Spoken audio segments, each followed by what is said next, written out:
Hi friends, आज का जो स्टॉक सिलेक्शन है that is coming from a very interesting segment called synthetic textile. So I will be explaining कि synthetic textile क्या होते हैं, कितने टाइप के होते हैं, इनके सप्लाई चेन में कौन कौन से मूविंग पार्ट्स हैं, कहाँ से सोर्सिंग होती है, मार्केट में कौन कौन से कॉम्पिटिशन है, and how this company which I am going to talk about is better placed to benefit from the rising demand of this special type of synthetic fiber। Video continue करने से पहले इस video को like जरूर करें so that ये video ज्यादा लोगों तक पहुंच सके और ज्यादा लोग इस रिसर्च से बेनिफिट कर पाए। Because Sadhak has been started with the clear intention that retail investor should always get the right information. So अगर आप चाहते हैं कि मैं इस तरीके के वीडियो और बनाता रहूं, वीडियो की फ्रीक्वेंसी बेटर हो, देन प्लीज इस वीडियो को शेयर करें। हमारे सब्सक्राइबर काउंट जितना ज्यादा तेजी से ग्रो करेगा उतना ही ज्यादा फोकस आप इस चैनल पे देख पाएंगे। So request you to share the videos and definitely like this video. आज मैं बात करने वाला हूं दोस्तों टेक्सटाइल सेक्टर के बारे में। टेक्सटाइल के बारे में मैंने एक बार और डिटेल में बताया हुआ है, जहां पे मैंने कॉटन को डिस्कस किया था in this video. Please do check out if you want to specifically understand cotton supply chain, cotton के जो स्टॉक्स हैं जैसे वर्धमान हो गया, होम टेक्सटाइल स्टॉक्स हो गए, ट्राइडेंट, वेलस्पन, इंडोकाउंट, ये सब स्टॉक के बारे में अगर आप जानना चाहते हैं then this video would be a good starting point. Now coming back to this interesting development with जो अभी हो रहा है इस टेक्सटाइल मार्केट में, starting with the cotton, because cotton की prices अगर आप देखें चार्ट में then you can see that it has grown many fold और लास्ट 1 ईयर में इट हैज ग्रोन रफली 40-45%। कोई भी कमोडिटी बढ़ती है देन इसकी कॉम्पीटिंग कमोडिटी भी लाइकवाइज मूव करती है। सो कॉटन का जो है कॉम्पिटिशन है, दो मेजर फैब्रिक है, one is polyester and one is viscose. तो सबसे पहले पॉलिएस्टर को देखते हैं। Against 40-45% rise in cotton, polyester prices has moved by 20-25%. That is not that significant. वहीं other item is viscose, जो 6% इंडियन फैब्रिक मार्केट का विस्कोस से आता है, वहां पे prices have not risen that much. Polyester की प्राइसेस थोड़ी बढ़ी हैं बट कम बढ़ी हैं अगेंस्ट कॉटन, और विस्कोस की प्राइसेस भी बढ़ी हैं बट जेन्युइनली बढ़ी हैं फ्यूल प्राइसेस बढ़ने के कारण और वुड पल्प की कॉस्ट बढ़ने के कारण जो भी प्राइस इंक्रीज हुआ है that is not that significant. इसमें मैन्युफैक्चरर्स जो है वो अपने मन से प्राइस हाइक नहीं कर पा रहे हैं, अनलाइक कॉटन जहां बहुत सारे ट्रेडर्स ने पोजीशन लिया हुआ है। Because cotton is the oldest commodity जो कि काफी अच्छे से ट्रेड होती है, तो ट्रेडर के पास भी काफी वॉल्यूम होता है जो options and futures and forward market के थ्रू प्राइसेस मैनिपुलेट होती हैं। तो it's more of a financial game भी होता है कॉटन में, बट पॉलिएस्टर में काफी कम होता है और viscose is still smaller market. अब इन तीनों फैब्रिक से कुछ कपड़े बनते हैं जो प्योर पॉलिएस्टर होते हैं, प्योर कॉटन होते हैं एंड प्योर विस्कोस होते हैं। But what happens when we try to blend these three, polyester और कॉटन को मिक्स करके पॉली कॉटन बनता है जो कि साड़ियों बनाने में यूज होता है। सूरत बेस्ड बहुत सारी कंपनी जो है वो पॉली कॉटन में साड़ियां बनाती हैं। वैसे ही दूसरा कॉम्बिनेशन जो कि इंटरेस्टिंग है और जिसपे आज का वीडियो फोकस्ड होगा वो है पॉलिएस्टर प्लस विस्कोस। तो पॉलिएस्टर आप 65% मिला दो, विस्कोस 35% मिला दो, उस you get the best of both worlds. Polyester जो है उसकी प्राइसेस काफी कम है, आपको कॉस्ट इफेक्टिवनेस मिल जाएगा in terms of economic gain, and viscose में एक रिच लुक आ जाता है, उसमें शीन थोड़ा कम होता है, मैट फिनिश होती है।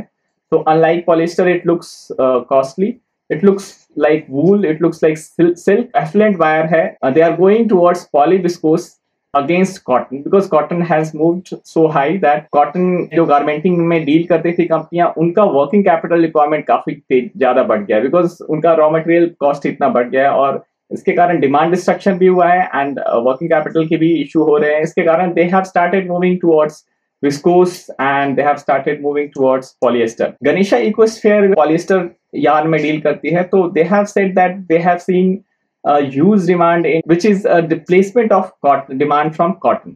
So cotton का मार्केट थोड़ा सा मूव हो रहा है टुवर्ड्स पॉलिएस्टर। विस्कोस मार्केट में भी सिमिलर शिफ्ट हम देख रहे हैं। ग्रासिम इंडस्ट्रीज में मैनेजमेंट ने अपने कॉन कॉल में लास्ट कॉन कॉल में बताया that there has been a clear shift from cotton garmenting to viscose garmenting. But एक इंटरेस्टिंग चीज यहाँ पे ये आती है दैट पॉलिएस्टर में इंडियन मार्केट में the big elephant is Reliance. Reliance controls most of the 90% or so of the polyester market supply side में। वहीं पे रफली similar kind of amount in viscose market is controlled by Birla cellulose which is a subsidiary of Grasim limited. So Grasim industries is still market leader, but वहां पे viscous market में है, वहां import is also 10% player. वहां पे China is a bigger player, so China sets the price. तो China ने भी प्राइस हाइक नहीं किया in viscose market, so viscose की prices are still lower, polyester की price is control by Reliance, जिसने कि 5 रुपए पर केजी अभी बढ़ा दिया है जून 30 को।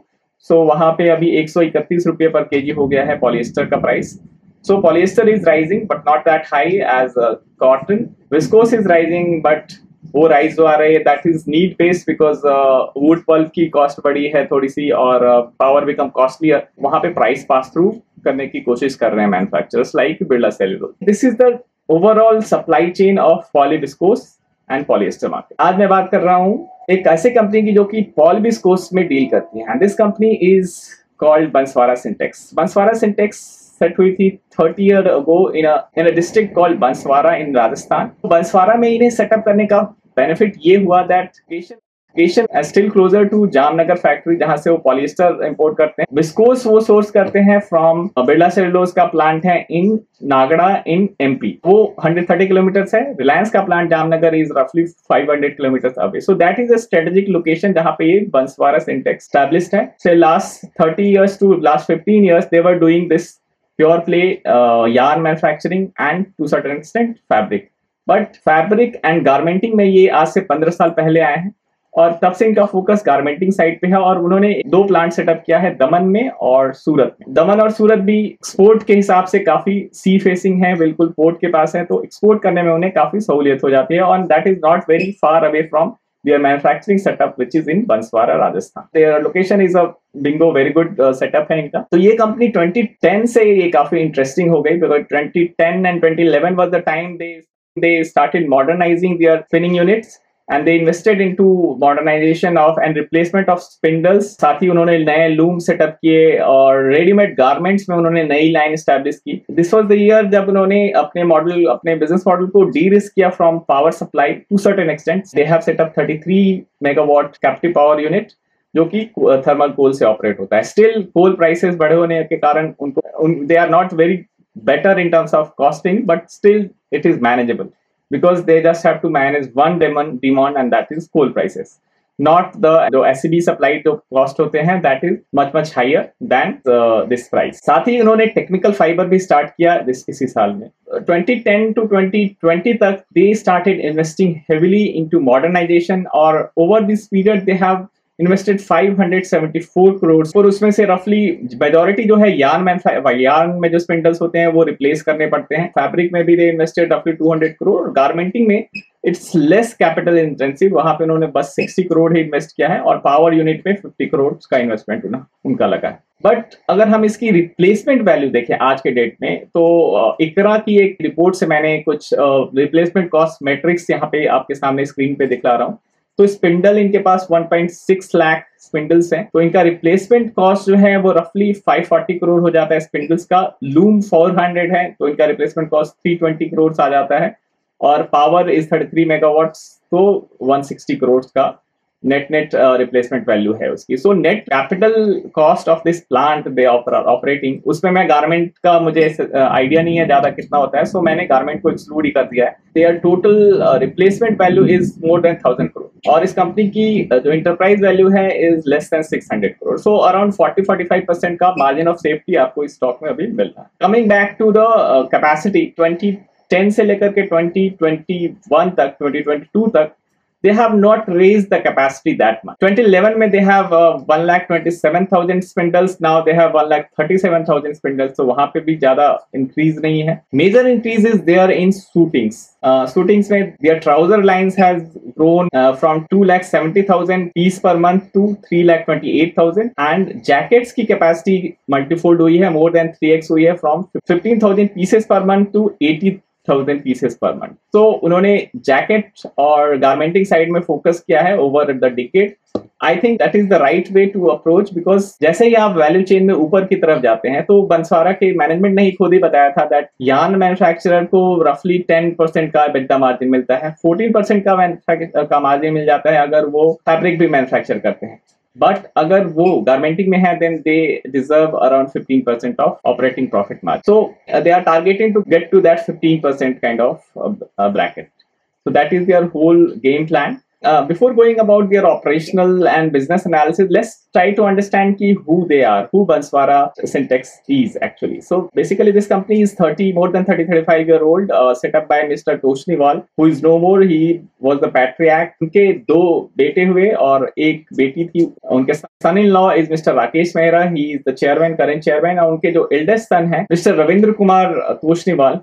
What differentiate him from other second gen entrepreneurs कि मैंने अभी तक सेकेंड जेन एंटरप्रेन्योर्स में आईआईटीएंस बहुत कम देखे and he is one of the rarest of the lot. He is interestingly a chemical engineer from IIT Powai, IIT Mumbai. So that showcase that intellectually very शार्प रहे होंगे because getting in chemical engineering is like having a less than 100 kind of all India rank. That was the benchmark in my time around 15 years back. But I still think IIT Powai se agar koi chemical engineering kar raha hai, then that is very commendable in terms of intellectual prowess. So what is sound management hum keh sakte hain. So that is interesting about them, and equally interesting is their promoter compensation.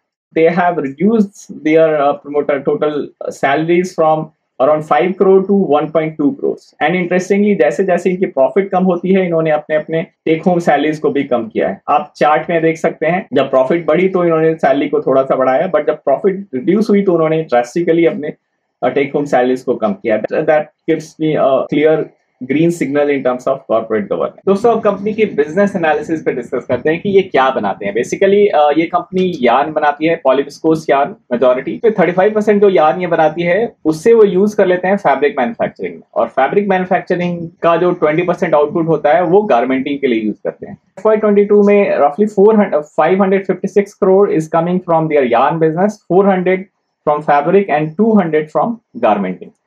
So out of 1200, 200 is garmenting, which is less than 15 crore, 15%, and majority is still coming from yarn. Textile business में एक term काफी widely use होता है, that is called value added. So value added business हम वैसे business को कहते हैं जो कि yarn के ऊपर जो value add कर देते हैं. जैसे fabric is one value add and second level value add is garmenting. So value added business यानी कि garmenting plus fabrics. तो वो business जो इनका over a period 2018 में roughly 64% was value add.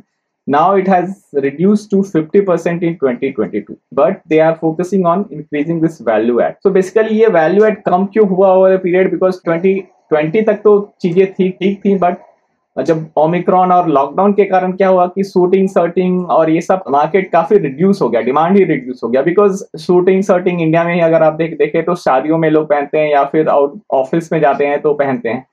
अब जैकेट्स भी ठंड होने पे पहनते हैं जब आप आउटडोर पे जाते हैं, तो आउटडोर वॉकिंग ही कम हो रही थी, इसीलिए गारमेंटिंग में और फैब्रिक में डिमांड थोड़ी कम थी. The company is trying to reverse this going ahead. तो वो हम वो देखते हैं वो कैसे करेंगे. So will be watchful of this mix की वैल्यू एड का मिक्स इनका बढ़ना चाहिए. if you are invested, we have to watch this number carefully. साथ ही अगर हम geography wise revenue की बात करें तो roughly ये कंपनी 40 to 45% revenue export करती है and 55% revenue domestically they sell, which is a good mix because currently जब हम देख रहे हैं रुपी depreciate कर रही है against dollar in this currency environment, being a net exporter is a good thing. Market correction में they will not go that much down. Their business will not suffer because of currency. तो basically आपने देखा ये export करते हैं half of their business. So export करते हैं to fast fashion businesses, brands like Zara, H&M, M&S, and Levi's and likes of that. In India, they are supplying to Aditya Birla Group, Grasim, and Madura Garments, and Raymond's, and likes of that. So all those quality conscious brands जो हैं वो इनके पास है domestically as well as internationally.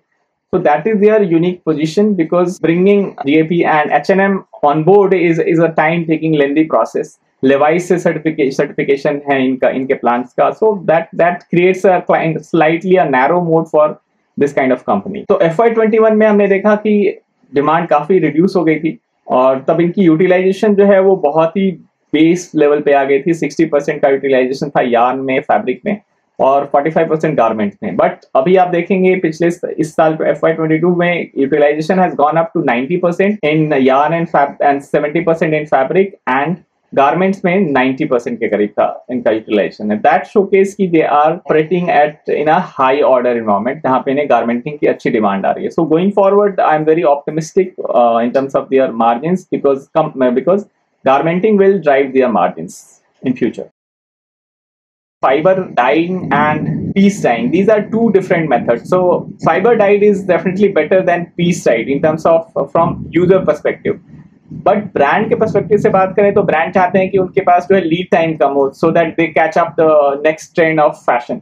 सो China इसमें काफी quickly turn around करने के कारण they, even though Chinese were doing this peace time, they were able to get good business from all these fast fashion brands. As we know, technically this fiber dyed is better, so this is a lever which Banswara Syntex is trying to use against Chinese market, Chinese manufacturers, क्योंकि fiber dyed is always a better thing than piece dyed. Brands want a sticky customer, they have to go for fiber dyed. So company को challenge ये आ रहा था बंसवारा को कि उनका lead time around 180 days का था. कंपटीशन का अभी भी 180 डेज का ही लीड टाइम है. जब ऑर्डर मिलता है उन्हें किसी ब्रांड से और जब वो डिलीवर करते हैं, that is called lead time. Now they have structurally reduced this lead time to 120 days. So they are ahead of their competition. And at the same time they are competing with Chinese, क्योंकि Chinese का manufacturers का भी lead time आसपास ही है. So they are able to compete with Chinese in terms of lead time, so that will make inroads for them in fast fashion. So company का focus clearly इनके con calls में सामने आता है, that is on to garmenting. The order visibility is quite high in both fabric and garments. So उसके कारण capacity utilization will improve, as well as they will utilize this capacity for more value added products. So they are trying to utilize their capacity better in terms of high margin products. So the interesting part is that they are not focusing on capital expenditure more. They are focusing on product mix. कि 90% capacity utilization जो है वो garmenting से आ रही है, और garmenting में सबसे अच्छी बात यह है कि वहाँ पे labor intensive operations होता है, तो वहाँ पे आपको मशीन्स महंगे नहीं लगाने हैं, तो मशीन पे कॉस्टिंग कम होगी. गारमेंट में एक्सपैंड करने के लिए उन्हें लेबर कॉस्ट को मैनेज करना पड़ेगा. और टॉकिंग अबाउट लेबर, उनके साथ एक प्रॉब्लम ये हुई कि 2018 में दैट के पास जो लेबर है, अनऑर्गेनाइज्ड लेबर है, जो कि कॉन्ट्रैक्चुअल लेबर्स हैं, they had gone on strike for couple of days because of absenteeism. But company had taken a hard stand कि मैं आपको पेमेंट तभी करूंगा जब आप मोर देन 15 डेज ऑपरेट कर रहे हैं इन अ मंथ. तो उन्होंने एक हार्ड स्टैंड लिया और 3-4 दिन के अंदर ही ये अनऑर्गेनाइज्ड जो स्ट्राइक थी वो बंद हो गई. And since then there has not been any problem. But इसमें एक कैच ये है कि कंपनी ने ये जो रिपोर्ट किया टू एक्सचेंजेस की स्ट्राइक और स्ट्राइक ऑफ, ये 3-4 दिन का ही गैप था, but they reported both the event at the same time to the exchanges. So that is a worrisome thing that they should have first reported कि भाई strike हुई है, और उसके 2-3 दिन बाद जब स्ट्राइक खत्म हो गई तो फिर आपको रिपोर्ट करना चाहिए था. But both the report came onto the same day with the exchanges. So that raises a question mark on their integrity in their disclosures. On a related topic, textile में unions को manage करना बहुत important होता है. तो I think during this COVID they have taken a very hard stand, or they reduced their staff cost drastically. Roughly 5% to 30% उन्होंने cost कम किए, in terms of payment को कम किया. फिर और कुछ लोगों को फायर भी किया, क्योंकि आप देख सकते हैं मार्च 20 में दे हैड 1600 एम्प्लॉय, मार्च 21 में it's got reduced to 1390, and then again they hired new person. So I think they try to रेजिक दिस, जो अनफ्रेंडली सा उनका जो माहौल होगा, अगर थोड़ा सा जो अनफ्रेंडली जो लॉट होगा जो कॉपरेट नहीं कर रहे होंगे, उनको उन्होंने हटा दिया होगा और नए लोगों को लाया होगा. सो ये एक एचआर रेजिक जो है मटेरियल डेवलपमेंट हुआ. इट लुक्स इंटरेस्टिंग कि company is focused on upgrading their HR practices, और उन्होंने एक पीपल स्ट्रॉन्ग जो कि एक लीडिंग सप्लायर है एचआरएमएस मैनेजमेंट सिस्टम का, उनको ऑनबोर्ड किया last year. They are trying to automate things. So talking about automation, there is some other gentleman जो कि तोशनीवाल फैमिली से ही है. He is heading the business development as a vice president. I have attended his podcast somewhere, so he spoken clearly about couple of things that they have introduced.